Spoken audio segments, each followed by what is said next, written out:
Don't you love it when things are both easier and more affordable? Like when the rain washes your car for you. Or like when you save up to 10% by bundling your renters and auto insurance with USAA. Bundle with USAA and start saving. Get a quote today. Hilton brings you new ways to stay with experiences that let you capture the glory days. Introducing the Graduate Hotels. Each inspired by local college towns, these stays are always original and never boring. Get in touch with traditions all across the country and enjoy a stay that's a class above the rest. Book at Graduate Hotels with Hilton Honors Points at Hilton.com. It's a win-win. Hilton, for the stay. Saturday presents, in the red corner, the undisputed, undefeated Weed Whacker Guy. Champion of hurling grass and pollen everywhere. And in the blue corner, the challenger, extra strength, Saturday. Eye drops that work all day to prevent the release of histamines that cause itchy allergy eyes. And the winner by knockout is Saturday. Saturday, bring it on. From the Fifth Quarter Studio in Madison, Wisconsin, you're listening to the Coaching Youth Hoops Podcast. They're playing basketball. Here's our hosts, Steve Collins, and Bill Flitter.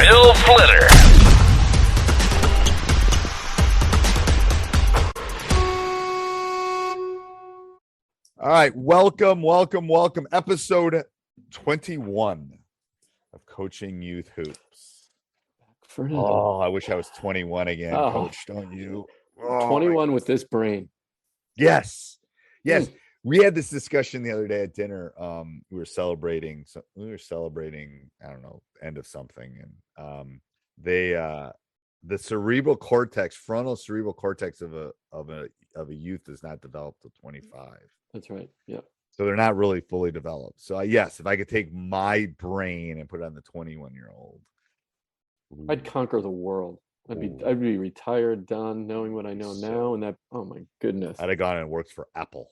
That's what I've done. I could go back in time, and then gone and stayed during the downturn, and then held on. Hold it. Yeah. Yeah, but we wouldn't have this, and we wouldn't be educating coaches around the world. Yeah, so. And a million. Remember, a million. We wanted to educate. What did we wanted to? We wanted to positively impact 1 million kids in 10 years. Yes. Right. And we do that by helping, by leveling up the coaches. Yep. So every coach is. Yep, I love that. All right, so we're going to talk about the difficulty of practice planning at the youth level.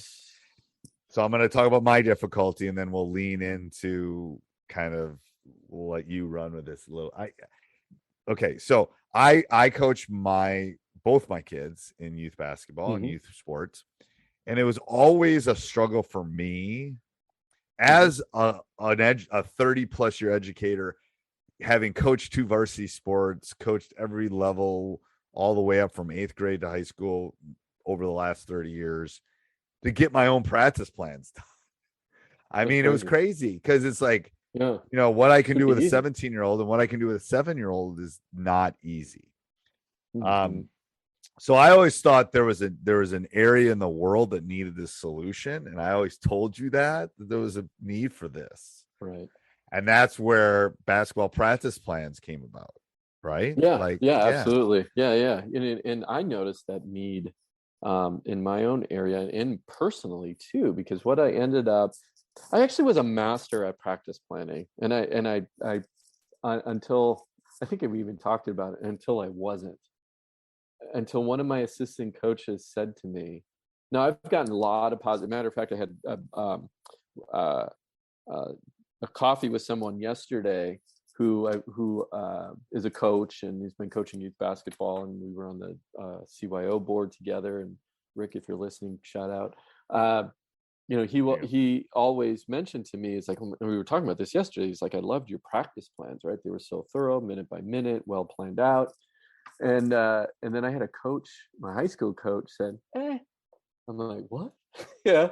And then So what I saw though from coaches was this struggle. I would watch their practices and it was so random, and not random in a good way. It was random. Like there was no correlation between what they were teaching and the game. It was just a bunch of drills, nothing tied together.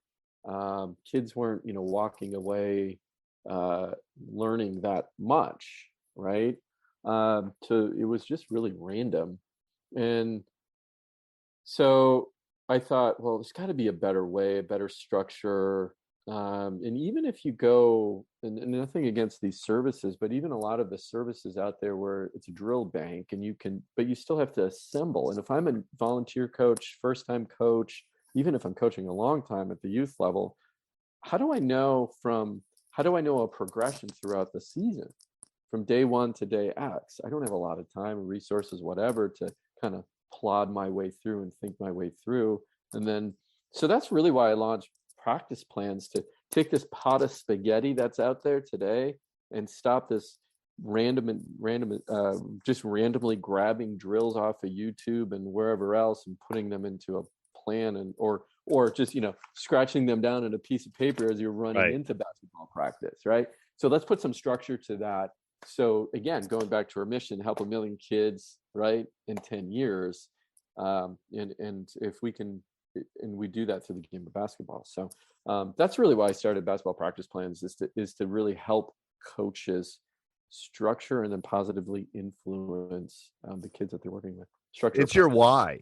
Like I always tell coaches, it's the why. Like coaches people don't ask this in everyday life, but what's the why? Like, why are you doing that drill? Why is it effective? Why is it working? Why am I doing, like, there's drills. I'm not going to get into the depth of it, but there's drills like, why are you doing that drill? What is it doing? Why are you spending 30 minutes on shooting threes with a third grader when they can't even get the ball there?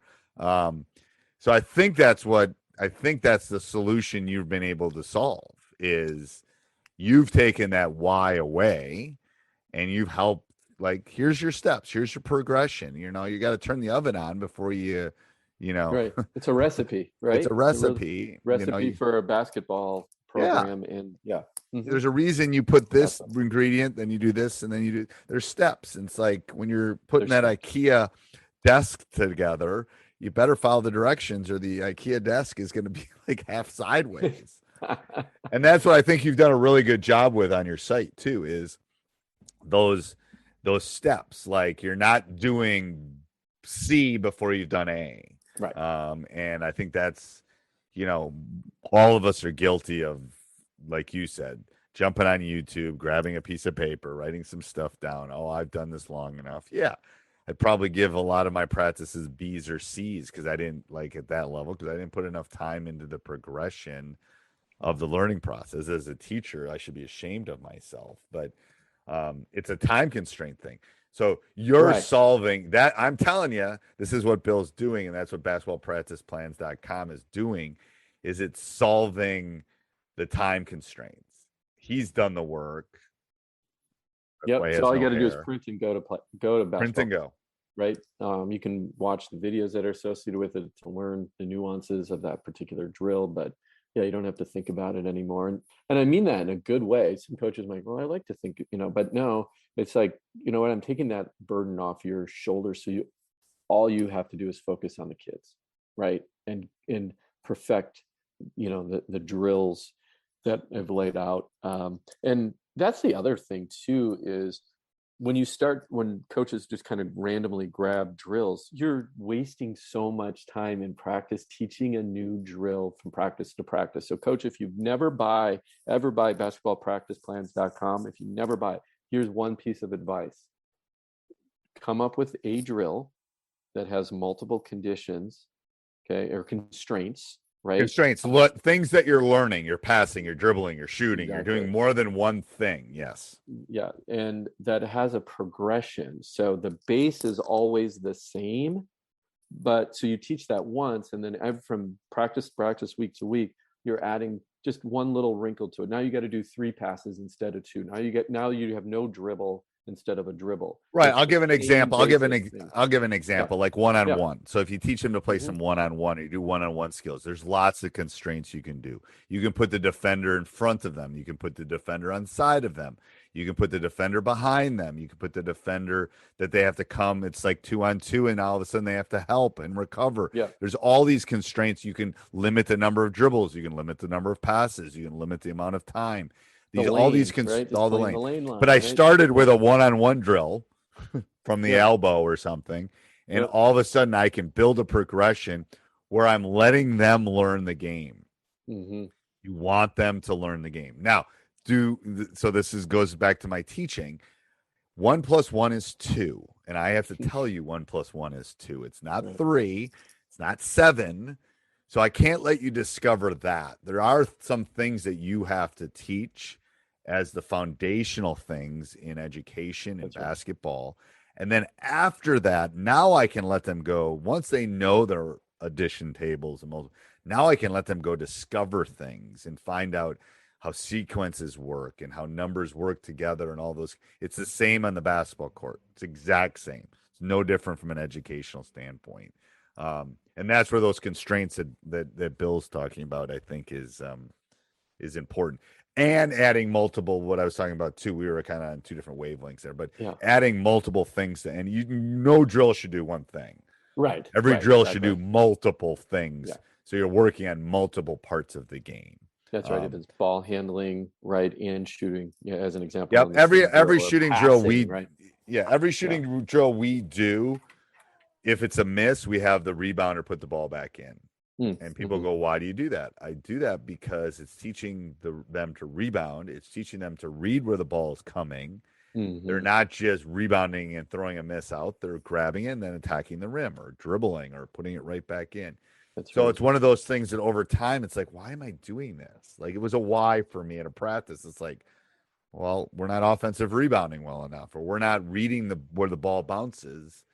So, okay, we're going to make every miss in this gym forever is going to be put back in.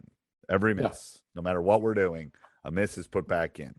Well, it's those little things too. Yeah, sorry. It's those little things in layers, but you're teaching very basic stuff where then in an hour practice, you can fit a lot in. Then you don't have to do offensive rebounding as an example. You did that during, drill A, right? So you got, whatever, maybe it's a shooting drill, but then you have a rebounder and you're getting offensive rebounding in at the same time in that 5-minute slot. So you're killing a lot of birds with one stone. And that's how you have to think about practice.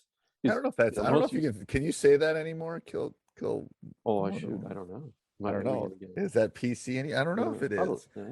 Maybe. At least it's birds. Kill two birds with one stone. First of all, why are you killing the birds? I don't know. I say it too. That's the only reason I'm. And why are you shooting? Why are you doing it with a stone? Right. It's like, I don't know. I say it too, and it's like, should I be saying that? So I don't know. Let us know in the comments if we should be saying kill two birds with one stone. There we go. Never seen anybody do it. I'm sure if I got on YouTube, I could find somebody that did it. Don't really want to. All right. Anything? Oh, we got to do our little thingamajiggy. You got one for me this time? So it's score, sub, scores. Yep. Score sub or timeout. Sub or timeout on let's do zone defense for middle schoolers. Okay, 6 through 8. Zone defense K through 8. Is that the question? Yes. All right. Zone defense K through 8. Wow. I'm going to do what you did. K through maybe 6. We're going to go with a timeout. 7th and 8th, we'll go for a score, or at least maybe a sub on that one. 7th and 8th, just to teach the basics of a zone and what a zone means. But by the time they get in 7th and 8th grade, they should know how to play man to man. And by the time you get into high school, you do want to mix in a few different defensive looks. So K through 6th grade, timeout on zone defense. 7th and 8th, we'll go with a sub. I think it's, think about it as a maybe. Depends on the team. Depends how, do they know man-to-man basics in 7th and 8th grade? They should by then. But yeah, I'm not like black or white on zone. I mean, I know some coaches are. Actually, one of my assistant coaches, I teach the offensive end. He teaches the defensive end. But I said, you got to put it in a zone. And it, we come out of timeout, you go into zone. You come into special situations, you go into zone, just to mix things up once in a while, get the rhythm, knock off the rhythm. But at the youth level, no way. They can't even shoot. So yeah, that completely against a zone at that level, unless you're an advanced traveling team in your 4th grade and you won, the national. But even then, the national, whatever. But even then, don't do that. Don't do that. Yes, get me started on a press break. Well, that'll be, you save that. We'll save that one. All right. Till next week. I'm sorry. Full press. Oh, well, we got lots of ideas. All right. Till next week, Coach. This podcast is part of the Sports Social Podcast Network.